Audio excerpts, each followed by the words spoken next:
Hello நண்பா, இது KSG Tamil. நம்மளோட ஃபர்ஸ்ட் கேம் ஸ்டோரி இந்த வீடியோவில் பார்க்க போகிறோம். வாங்க வீடியோக்குள்ளே போகலாம்.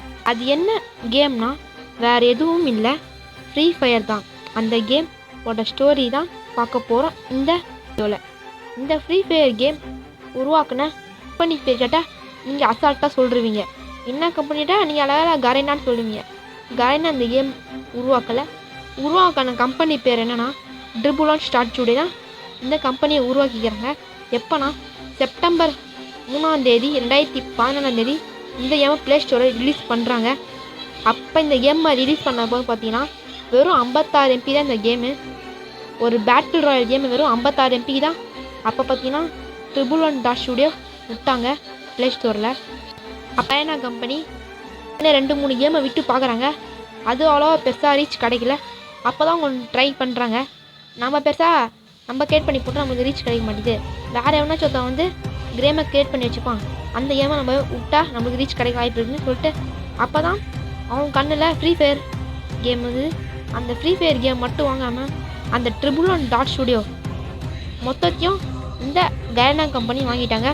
அது எதற்குன்னா கயனா பார்த்தீங்கன்னா அந்த ஃப்ரீ ஃபயர் கேம் மட்டும் வாங்கினா எப்பயாச்சும் ஒரு தடவை இந்த ட்ரிபுலான் ஸ்டூடியோ கம்பெனி ஏடிக்கு போட்டு இதேமாரி இன்னொரு கேமை விடுவாங்கன்னு நினச்சி இந்த கயனா ஃப்ரீ ஃபயர் கேம் மட்டும் வாங்காமல் ட்ரிபுலான் ஸ்டூடியோ கம்பெனி மொத்தத்தையும் வாங்கிட்டாங்க.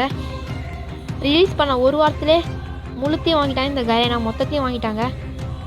அதே வருடம் அந்த மாதத்துலே பர்டிகுலராக செப்டம்பர் 30 இவங்க அந்த கேமை ப்ளே ஸ்டோரில் லான்ச் பண்ணுறாங்க. அப்புறம் ஃப்ரீ ஃபயர் அதிக பிளேயர்ஸ் விளையாடுறாங்க. ஃப்ரீ ஃபயர்லேயே அதிக பிளேயர்ஸ் விளையாடுற நாடு பார்த்தீங்கன்னா பிரேசில் தான். பிரேசில் நாட்டில் தான் அதிக ரிவார்ட்ஸ் பார்த்தீங்கன்னா கயனா தராங்க. வேறு எந்த நாட்டு கம்பேர் பண்ணும்போது பிரேசில் நாடு தான் கொஞ்சம் ஒரு அதிக ரிவார்ட் தராங்க. இது ஃப்ரீ ஃபயர் முக்கியமான எக்யூப்மெண்ட்ஸ்லாம் எப்பப்பெல்லாம் வந்ததுன்னு பார்க்கலாம். ஃபஸ்ட்டு பார்த்தீங்கன்னா இந்த ஆண்டு பார்த்தீங்கன்னா 2025 பார்த்தீங்கன்னா OP47 அப்டேட் போயின்னுக்குது. ஆனால் ஃபஸ்ட்டு OP1 எப்போ வந்து உங்களுக்கு தெரியுமா? அது எப்போ வந்ததுன்னா டிசம்பர் மாதம் 2017 தான் அந்த OP1 வந்துக்குது.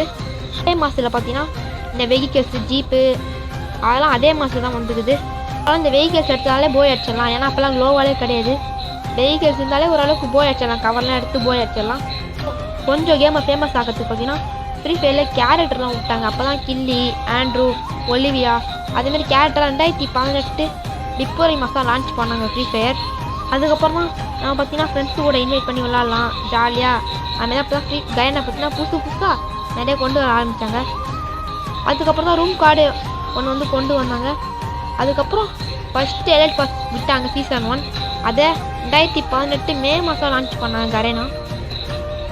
அதுக்கப்புறம் கேமுக்கு மிகப்பெரிய தூணா குளோவால் லான்ச் பண்ணாங்க 2018 செப்டம்பரில் பார்த்தீங்கன்னா அப்போ தான் லான்ச் பண்ணாங்க. இப்போ இருக்கிற மாரி குளோவால் ரொம்ப பெருசாலாம் இருக்காது, ரொம்ப குட்டியாக லைட்டாக கவர் எடுக்கிற மாதிரி தான் இருக்கும். அப்புறம் 2018 எண்டில் தான் புதுசாக கொடி இமோட்டு கொண்டு வர ஆரம்பித்தாங்க. அந்த இமோட்டு ரொம்ப ரேரான இமோட்டு. அந்த இமோட்டு பார்த்தீங்கன்னா அவ்வளோ பேர்ட்ட தான் இருக்கும். யாச்சும் 1-2 பேர் தான் இருக்கும் அந்த இமோட்டு. அப்புறம் 2019 ஸ்டார்டிங்கில் பெட்டு கொண்டு வந்தாங்க. எல்லாம் பூனை பெட்டு தான் ஃப்ரீயாகவே தருவாங்க. ஜனவரி மாதம் 2019 ஸ்டார்ட் பண்ணாங்க. அதுக்கப்புறம் 2019 மார்ச் மாதத்தில் பார்த்தீங்கன்னா கட்டான ஒன்று கொண்டு வந்தாங்க. அந்த ஸ்கின்னு ரொம்ப ரேருங்க. நான் முன்னாடி சொன்னது இமோட்டு மாரி அதோட இது ரொம்ப ரேராக இருந்தது இந்த கட்டானா ஸ்கின்னு. அதுக்கப்புறம் ஃப்ரீ ஃபயர் வேர்ல்டு கப்லாம் கொண்டு வந்தாங்க 2019 ஏப்ரல் மாதத்தில். அப்புறம் ஃப்ரீ ஃபயர் ரொம்ப பெரிய ரீச்னா ஒன்று தாங்க, அதான் கிளாஷ் கோட். அப்போ தான் 4v4 மோடு வந்து கொண்டு வந்தாங்க. கேமு சீக்கிரம் முடிஞ்சிடும் அசால்ட்டாக. கிளாஷ் கோட்லேயே பாதி பேர் முழுங்கிட்டாங்க. அதனால தான் ஃப்ரீ ஃபயர் நல்லா ரீச் கிடச்சிது இந்த கிளாஷ் கோட் மோடால். அதுக்கப்புறம் பார்த்தீங்கன்னா கடைசியில் அக்டோபர் மாதம் 2019 லாஸ்ட்டாக ஒரு பெரிய கன்னான கொண்டு வந்தோம், ஷார்ட் கன் தான். அதை பற்றி நம்ம வந்து டபுள் பேர் சொல்லுவோம். அந்த கன்னோட பேர் தான் M1887. அந்த கன்னில் 2 அடி போட்டாலே எனிமிலாம் அசால்ட்டாக அவுட் ஆகிடுவோம். ஃப்ரீ ஃபயருக்கு இன்னும் மிகப்பெரிய டேர்னிங் பாயிண்ட்னா அது அல்லாக் கேரக்டர் தான். அல்லாக் கேரக்டர் வந்து நின்னாலே ஒரு பழைய ஐடி போல் செம பெரிய கேரக்டர் வந்து நிற்பான்னு சொல்லுவாங்க எல்லோரும். அல்லாக் கேரக்டர் இருந்தாலே நல்ல ஐடி, நல்ல ஒரு ஐடி சொல்லுவாங்க. அல்லாக்கிலாம் பாட் ஐடி.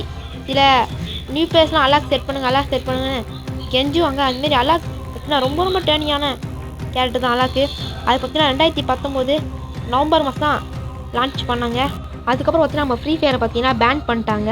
ஃப்ரீ ஃபயர் பேனுக்கு அப்புறம் 2020 பார்த்தீங்கன்னா ஜூலை மாதம் பார்த்தீங்கன்னா ஃப்ரீ ஃபயர் மேக்ஸ் கொண்டு வந்தாங்க. இதோட ஹை கிராஃபிக்ஸில் கொண்டு வந்தாங்க. எல்லோரும் அதுக்கு தான் போய் விளாட ஆரம்பித்தாங்க.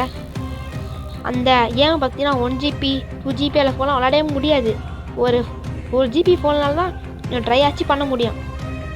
அந்த ஃப்ரீ ஃபயர் மேக்ஸ் ஹை கிராஃபிக்ஸில் அப்போ செம்மையாக இருந்தது. பார்த்தீங்கன்னா லாஸ்ட்டாக உங்கள்கிட்ட ஒரு கேள்வி கேட்குறேன். என்ன கேள்வினா, நீங்கள் எப்போ ஃப்ரீ ஃபயர் விளாட ஆரம்பிச்சிங்க, எந்த வருஷத்தில் நீங்கள் பார்த்தீங்கன்னா நம்ம கமெண்ட்டில் சொல்கிறேங்க. அவ்வளோதான் ஃப்ரெண்ட்ஸ் இந்த வீடியோ பிடிச்சிங்கன்னா நம்ம சேனலை மறக்காமல் சப்ஸ்கிரைப் பண்ணுங்கள். அப்புறம் இந்த வீடியோ உங்கள் ஃப்ரெண்ட்ஸுக்கு ஷேர் பண்ணுங்கள். அப்புறம் மறக்காமல் லைக் பண்ணுறேங்க. தேங்க்யூ ஃபார் வாட்சிங்.